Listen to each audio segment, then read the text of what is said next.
Think of the two managers who decided that Ashley Young's days at the very top were over, David Moyes and Roy Hodgson. If we're reviewing the case files, you would deem any conviction returned by the pair as unsafe.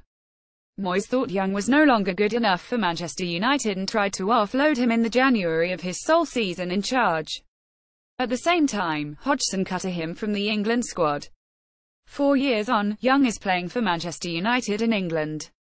Moyes and Hodgson, as it transpired, got a lot of things wrong, their opinion of Young chief among them. Credit, of course, must go to Louis van Gaal, the man who replaced Moyes and took Young to one side during a training camp in Los Angeles to tell him he had a future at the club. Young had feared the hand on the shoulder would lead him to the door. Not so. The Dutchman converted the winger into a left wing-back, and that, in turn, has led to where he is now, United's first-choice left-back. But most of all, credit must go to Young himself. Consider this, the club have spent £72.5 million on trying to replace club legend Patrice Evra in the past 3 years, Luke Shaw, £30 million, Marcos Rojo, £16 million, Matteo Darmian, £12.7 million, and Daley Blind, £13.8 million. It is Young, however, who Jose Mourinho trusts above all else.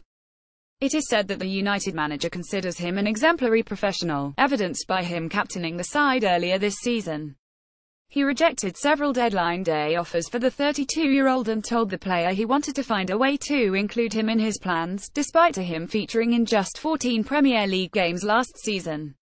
Young accepted the challenge of justifying Mourinho's faith. He is a popular presence around Carrington. Sources say he has the confidence to take the mickey out of senior staff, yet never crosses a line into arrogance or disrespect. Those junior to Young see him as a source of guidance, not least because of the manner in which he was written off by the managers of both his club and his country, only to respond with performances on the pitch.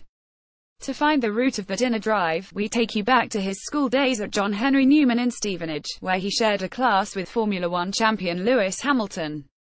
Aged 16, Young sat down with the school's careers advisor. He was soon back on his feet and heading for the door when she refused to take seriously his assertion that he would be a professional footballer.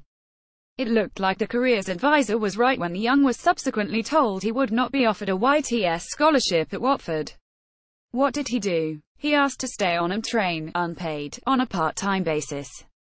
Within a year he had a professional contract. 5 years later he was Aston Villa's club record signing at £10 million, that figure doubling by the time he joined United aged 25. On Tuesday night, back at Watford, he made his 101st Premier League start for the club. It had been room 101 under Moyes. By half-time he had scored twice. His second, a whipped free kick from 30 yards, left Mourinho stunned. Stunning, however, is probably the best way to describe Young's impact of late. It was he, of course, who also forced Lewis Dunk's own goal during Saturday's 1-0 win over Brighton. He is back in the England setup and came on as a substitute against Brazil. Young says he wants to be in the team, not just the squad.